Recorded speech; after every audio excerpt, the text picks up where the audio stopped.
تحية لك معهدي أرفعها لك باليد يا رفيق تفوقي يا ملهمي يا Bonjour mes chers élèves. Aujourd'hui, on va voir la deuxième séance de la leçon de mesure de capacité. Allez-y, on va commencer avec un petit rappel de la leçon. Alors, les mesures de capacité servent à mesurer des contenances des objets liquides. Bien sûr, la capacité d'un objet mesure la quantité de matière que peut contenir cet objet. Le litre est l'unité principale des mesures de capacité, c'est aussi le plus utilisé. Et bien sûr, on a d'autres unités pour mesurer la capacité. Ils s'appellent les submultiples de litres. Alors, les submultiples de litres sont le décilitre, le centilitre et le millilitre. Et maintenant, on va commencer les exercices. S'il vous plaît, prenez vos manuels, votre trousse, installez-vous correctement et suivez avec moi. Prenez la page 108 et on commence avec l'exercice numéro 1. Laquelle des bouteilles suivantes peut remplir le plus de verre? Classe ces bouteilles dans l'ordre croissant. Ça veut dire on va mettre en ordre les contenances.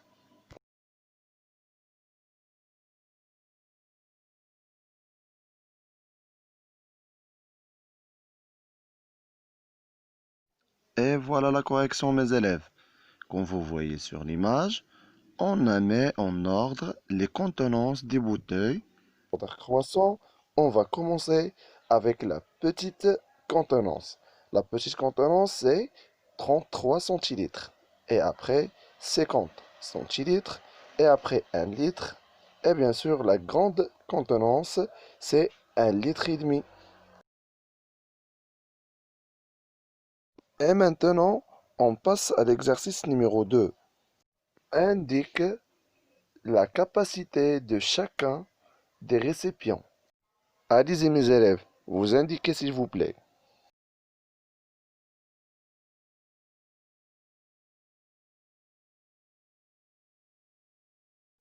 Très bien mes élèves.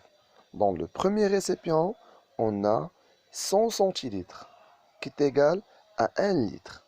Et bien sûr, dans le deuxième, on a 500 millilitres, qui est égal à 50 centilitres. Et bien sûr, dans le dernier récipient, on a 15 décilitres, qui est égal à 150 centilitres. Et bien sûr, pour convertir, on utilisait le tableau de conversion. L'exercice numéro 3. Range dans l'ordre croissant 25 centilitres, 200 millilitres, 3 décilitres et 1 litre. C'est-à-dire, on va faire la comparaison entre les 4 capacités.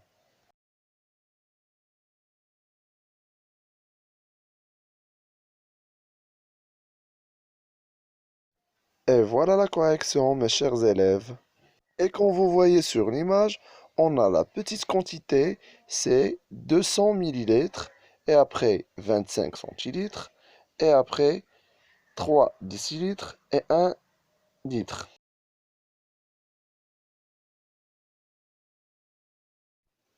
L'exercice numéro 4 complète les égalités suivantes. S'il vous plaît mes élèves, utilisez le tableau de conversion.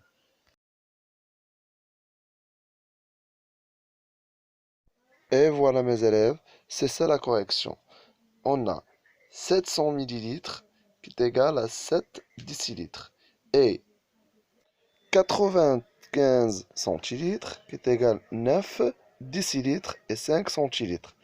3 litres égale 300 centilitres.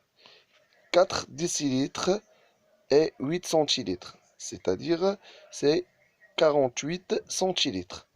960 millilitres, c'est 96 centilitres. Et 400 millilitres, c'est 4 décilitres. L'exercice numéro 5.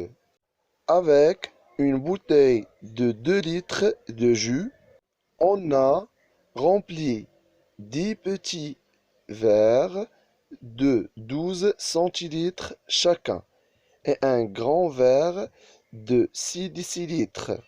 Quelle quantité de jus reste-t-il dans la bouteille?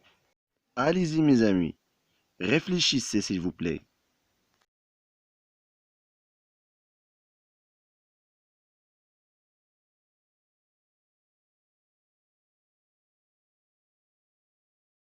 Et voilà la correction mes élèves. Alors, premièrement, on va convertir 2 litres vers le centilitre qui est égal à 200 centilitres. Et deuxièmement, on multiplie 12 fois 10 qui est égal à 120 centilitres.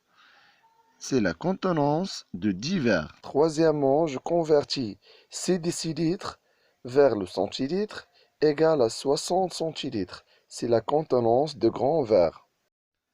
Quatrièmement, j'additionne les contenances des verres, c'est-à-dire 60 centilitres plus 120 centilitres qui est égal à 180 centilitres. Et finalement, on va utiliser la différence.